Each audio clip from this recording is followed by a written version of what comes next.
Growing up, I always knew I was different from the rest of my family. My name's Jenny, and I come from a long line of restaurant owners. My dad, Joe, is a big, loud man who runs our family restaurant with an iron fist. Mom, Linda, is his perfect partner, always busy managing the staff. Then there's my older brother, Mike, the golden boy, groomed to take over the business. I remember sitting at the dinner table one night, the air thick with the aroma of Dad's famous roast. Mom was going on about some new recipe they were trying out. "Jenny, you'll love this one. It's got that fancy herb you like." "What's it called again?" Mom asked, her eyes sparkling. "Thyme," I mumbled, picking at my food. Mike laughed from across the table, his mouth full. "Who cares about some dumb herb? Wait till you see the new grill Dad's getting for the restaurant. That's the real deal." Dad nodded, his eyes on me. "Speaking of the restaurant, Jenny, when are you gonna start taking an interest? You're not getting any younger, you know." I tried to make myself small in my chair. "I don't know, Dad. I like being outside, with the plants and stuff." Mom sighed, exchanging a look with Dad. "Plants? What are you gonna do with plants? You need a real job, Jenny. Something to fall back on." I remember feeling a knot in my stomach. It was the same conversation every time. No one in my family got it. No one except Grandma Rose. Grandma Rose lived in a small house on the outskirts of town, surrounded by the most beautiful garden I'd ever seen. She was different from my parents, gentle, patient, and she understood me in a way no one else did. I would often escape to her house, away from the endless talk of the restaurant. One day, I found her in the garden, her hands deep in the soil. "Jenny, dear, come help me plant these tulips," she said, her face bright with a smile. I sat down beside her, feeling the cool dirt on my hands. "Grandma, why don't Mom and Dad understand? I love this. I love being here with the plants." Grandma Rose wiped her brow and looked at me with those wise, old eyes. "Your parents just want what's best for you, Jenny. But they don't see the world the same way we do. There's magic in these plants, in the earth. It's okay to be different." I clung to Grandma Rose's words, even as the pressure from my family grew. Mike would often taunt me, calling me the gardener in a tone that made it sound like an insult. "Hey, gardener, you gonna plant some lettuce for tonight's salad?" he'd jeer, his friends laughing behind him. I'd just roll my eyes and walk away. I knew they didn't get it. They didn't see the beauty in a single leaf, the peace in a morning dew. But I did. And in those moments, with my hands in the soil, I felt like I was where I belonged. High school graduation was like standing at a crossroads, and I, Jenny, was about to take the road less traveled by my family. The house was buzzing with excitement over Mike's plans to join Dad at the restaurant. Amidst it all, I felt like a spectator in my own life. One evening, we were all gathered in the living room. Dad was going on about expanding the restaurant, his eyes gleaming with ambition. "Mike, you're going to be right at the heart of this," he said, clapping my brother on the back. Mike puffed up like a proud rooster. "Yeah, I've got some ideas already, Dad. We're gonna make this place huge." I sat there, fiddling with a loose thread on the couch, feeling invisible. Mom turned to me, her voice sharp like she was waking me up from a daydream. "And what about you, Jenny? Ready to step up? You can handle the front desk, learn the ropes." I took a deep breath. It was now or never. "Actually, I'm not going to work at the restaurant. I'm going to study landscape design," I said, my voice barely above a whisper. The room went silent. Dad's face turned red, like a tomato about to burst. "Landscape what now?" he barked. "That's no career for you. You're a part of this family, and the restaurant is our legacy." Mike snickered. "What are you gonna do? Plant flowers for a living?" I felt my cheeks burning. Yes, actually. That's exactly what I'm going to do. I'm good at it, and I love it. Mom's face was a mix of confusion and worry. Jenny, be sensible. You can't make a living off playing in the dirt. I stood up, feeling a surge of defiance. It's not just playing in the dirt, Mom. It's creating something beautiful, something real. I'm not asking for your approval, but I am telling you, this is my decision. Dad slammed his hand on the table, his voice booming. If you choose this foolishness, you're on your own. Don't expect any help from us. I felt a knot in my stomach, but my voice was steady. Fine, I'll do it on my own. Grandma Rose, who had been quietly knitting in the corner, finally spoke. Her voice was calm but carried weight. Joe, let the girl follow her heart. She's got a gift, and it would be a sin to waste it, she said, her eyes fixed on Dad. Dad let out a frustrated grunt, turning away. Fine, do what you want. But don't come crying to us when it all falls apart. I turned to leave the room, my heart pounding. Mike called out after me, his voice dripping with sarcasm. Good luck, Gardner. Let's see how far those flowers get you. Stepping into college life felt like diving into deep water. It was thrilling, yet daunting. Jenny, was far from the familiar paths of my family's expectations, ready to carve my own way in the world of landscape design. I still remember the buzz of the first day in class, the room swirling with the energy of eager students. I found a spot in the back, trying to shrink into the shadows. That's when Zoe, a girl with fire engine red hair and eyes full of mischief, dropped into the seat next to me. Hey, there, newbie, I'm Zoe. First-timer in landscape design? I gave a shy nod. Yeah, I'm Jenny. It's all a bit overwhelming. Zoe's laugh was loud and genuine. You'll fit right in. Wait till you get your hands into the real dirt. It's epic. What dragged you into this world? I hesitated, the sting of my family's disapproval still fresh. I've always loved plants, the outdoors. It's where I feel right, you know. Her grin widened. Perfect place for you then. Classes were a whirlwind of learning and creating. I was absorbing things like a sponge, from the science of soils to the art of design. I was finally speaking a language I loved. After one particularly intense session, Mr. Davidson, our professor, a man as tall and sturdy as an oak, called me over. Jenny, your designs, there's something else. You've got a real knack for this, he said, his voice serious but encouraging. I was stunned. Really? Thank you, Mr. Davidson. I'm just trying to do my best. He leaned forward, his eyes piercing. There's potential in you. Don't let it go to waste. Push harder. His words became my mantra. I started to live in the studio, my designs becoming more ambitious, more expressive. It was exhausting, but exhilarating. But even in those moments of joy, a part of me yearned for my family, despite everything. One quiet evening, I gathered the courage to call home.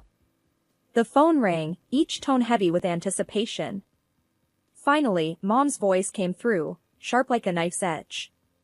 What do you want, Jenny? Her tone stung, but I pushed on. I just wanted to check in, see how everyone is. She snorted, her voice dripping with scorn. Oh, now you care? After running off to play in the dirt, abandoning your own family. I clenched my teeth, fighting to keep my voice steady. I didn't abandon anyone, Mom. I just chose a different path. Her laugh was bitter. A dead-end path, you mean. Don't expect us to be here waiting when it all crumbles around you. The call ended soon after, leaving a sour taste in my mouth. But it also fueled a fire in me. I dove back into my work with a new intensity, determined to prove not just to my family, but to myself, that I was on the right path. Life has a way of throwing curveballs, and mine came in the form of a phone call during my final year of college. It was Aunt Clara, my mom's sister, her voice shaky and strained. "Jenny, it's about your Grandma Rose. She passed away last night," Aunt Clara said, her voice cracking with emotion. I felt the ground slip away beneath me. Grandma Rose had been my rock, the one person who believed in my dreams. Losing her felt like losing a part of myself. The funeral was a somber affair. My family was there, all stiff and formal. Dad, Mom, and Mike looked like strangers to me. After the service, I overheard Mom talking to Aunt Clara. "I still can't believe she left that house to Jenny. What's she going to do with it? She can barely take care of herself," Mom said, her voice dripping with disapproval. I felt a surge of anger but bit my tongue. I didn't want a confrontation, not there, not then. The will reading was a few days later. Grandma Rose had left me her house, the beautiful garden haven where I had spent countless hours. My family was shocked, their whispers sharp as thorns. "Why would she leave it to Jenny? She's never around anyway," Mike muttered under his breath. Dad's face was like thunder. "This is ridiculous. That house could have been sold, put money into the restaurant." I stood up, my voice steady but firm.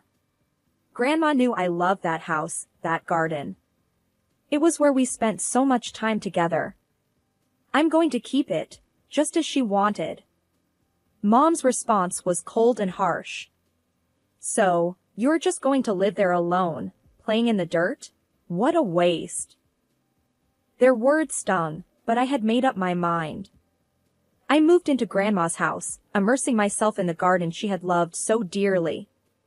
I started renovating the place, pouring my heart into every plant, every flower bed. As the months passed, I transformed Grandma's garden into something truly special. It became my sanctuary, a place where I could be myself, away from the judgment and expectations of my family. The day the invitation to Mike's wedding arrived at my doorstep was a day of mixed feelings. It was a fancy piece of paper, golden letters against a white background, representing a part of my life I had left behind. Staring at it, I felt a storm of emotions churn inside me. I decided to go, but on my terms. I dressed in a way that felt true to me, elegant but simple, a far cry from the dirt-stained clothes they remembered. Entering the restaurant, the sights and sounds of my past life engulfed me. I spotted my family across the room. Mom, Dad, and Mike, all decked out, looking like a picture-perfect family. I braced myself and walked over. "Jenny? I didn't think you'd accept the invitation." Mom's voice was sharp, cutting through the noise. "I came to see Mike get married." "It's a family event, isn't it?" I replied, trying to keep my voice level. Mike glanced at me, his smirk familiar and unwelcome. "What's the matter?" Ran out of bushes to trim. Decided to play dress-up for a change? I felt a familiar sting, but I brushed it off. "I'm just here to wish you well, Mike." It was then that his bride, a tall woman with a haughty look, chimed in. "Oh, this is the infamous Gardner sister? Did you manage to scrub the dirt from under your nails, dear, or is that your natural look?" Her words, sharp and mocking, hung in the air. I clenched my jaw, refusing to let her see how deep they cut. "I clean up just fine, thanks for asking." "Congratulations to you both." Dad's eyes were cold, his voice colder. "Your being here doesn't erase the past, Jenny. You chose your path." Their words were like thorns, but I had grown a thick skin. "I'm not here to rehash old arguments. Just wanted to wish Mike a happy married life." I was quickly ushered to a small table in the corner, away from the family. Sitting there, I could feel the curious stares and hushed whispers. "That's the Gardner," they whispered, "the black sheep of the family." But as I sat there, a sense of pride welled up in me. Yes, I was the Gardner, the one who had dared to follow her own path. I was no longer the shy, unsure girl they remembered, but a woman who had found her strength, who had bloomed in spite of them. My discomfort only grew as the evening stretched on. Sipping my drink, I tried to make myself invisible, but that plan fell apart when I caught the eye of some guys I knew from childhood, Mike's friends, the same ones who used to join him in mocking me. "Look who's here, the family's little dirt digger," one of them, Jake, jeered as they approached, a sneer plastered on his face. I took a deep breath, steeling myself. "Actually, it's landscape designer. But I wouldn't expect you to understand the difference." Their laughter was harsh, grating. "Oh, listen to her, thinks she's all high and mighty now." Chris, another one, added with a scoff. I bit back a sharp retort, my hands clenching under the table. "I've worked hard for my success. My job is more than just playing in the dirt." Their amusement was cut short when an elderly man at the next table interjected. He'd been listening, his expression growing increasingly disapproving. "I've seen this young lady's work. The new park downtown, that's hers. It's outstanding. Shows what you know." The group was visibly taken aback, their smugness faltering. Muttering under their breath, they slunk away, their egos bruised. Emboldened, I decided to venture out from my safe corner, mingling through the crowd, dodging glances and whispers. That's when I overheard Mike, speaking to a group of his friends. "She's always been the odd one, more into her plants than real work," Mike said, his voice laced with a mix of amusement and disdain. His friend laughed loudly. "Every family's got its black sheep, huh?" Their words were like a slap, raw and stinging. I walked away, my heart pounding, reminding myself their opinions didn't define me. As I weaved through the crowd, I bumped into my cousin Lucy, a quiet presence in our loud family. "Hey, Jenny. I've seen some of your designs. They're really something," she said, her voice sincere. I managed a small smile. "Thanks, Lucy. It means a lot, especially today." Lucy looked at me, her eyes understanding. "I never agreed with how they treated you. You're doing amazing things. I'm glad you stuck to your path." Her words were a small comfort amidst the thorns of the evening. We chatted briefly, a momentary respite from the tension. As Lucy drifted away, I returned to my corner, feeling the weight of the evening. The loud music, the clinking glasses, and the bursts of laughter around me felt like they were happening in a different world. I sat there, sipping my drink, longing for the celebration to end. The wedding night was winding down, its fancy aura overshadowed by my own tangled feelings. Just when I thought the night couldn't get any more surreal, the mayor, a distant relative of Mike's bride, took the stage for his speech. "Ladies and gentlemen, it's a delight to be here," he began, his voice booming across the room. "But tonight, I want to highlight a special guest among us, a true star in the world of landscape design, Jenny." Hearing my name, I almost choked on my drink. I stood up hesitantly, feeling like a deer caught in headlights. The mayor beamed at me. "Jenny here is the brilliant mind behind the transformation of our city park. She's a celebrated landscape designer who's won multiple awards for her incredible work. Let's give her the recognition she deserves." The room erupted into applause, a sound that felt foreign to me. I glanced at my family's table and saw them, their faces a mix of shock and embarrassment. Mike's bride leaned towards him, her voice dripping with disbelief. "Is he talking about your sister, the gardener?"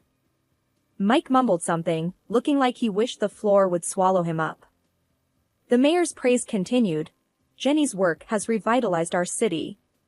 She's a true talent." Amidst the clapping, I felt a surge of confidence.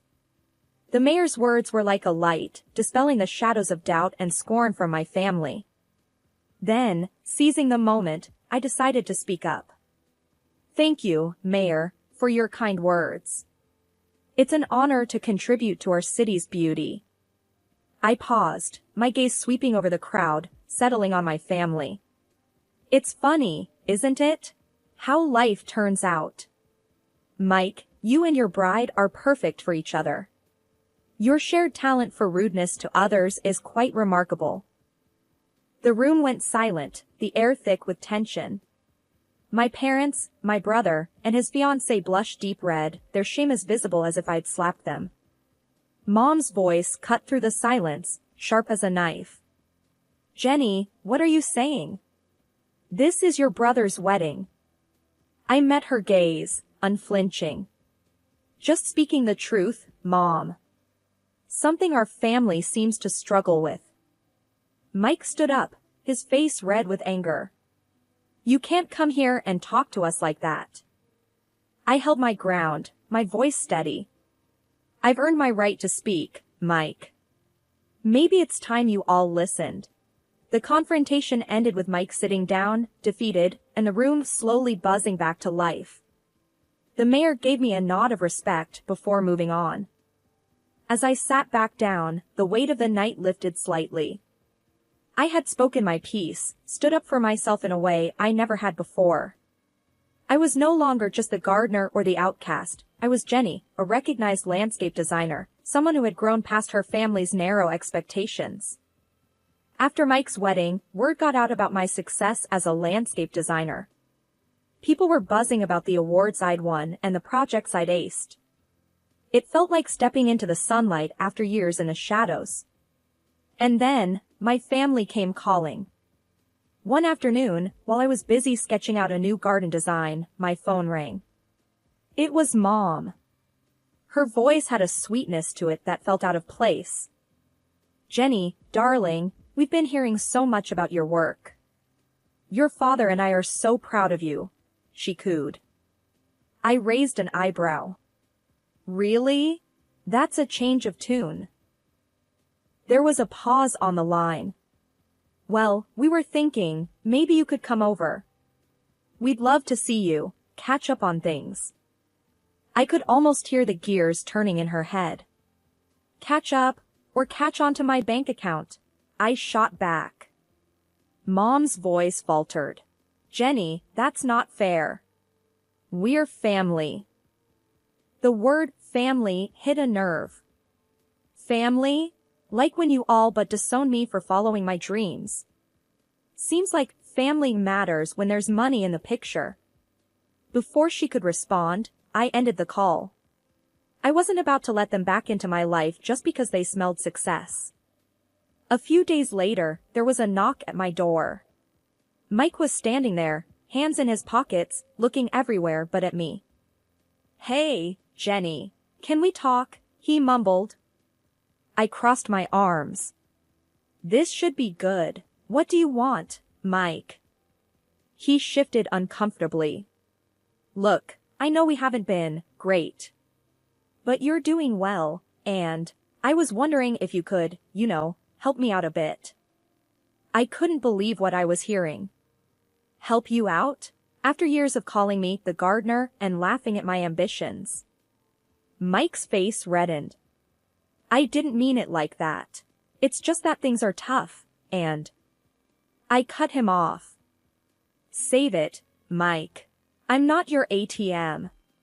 You and the family made it clear how you felt about me.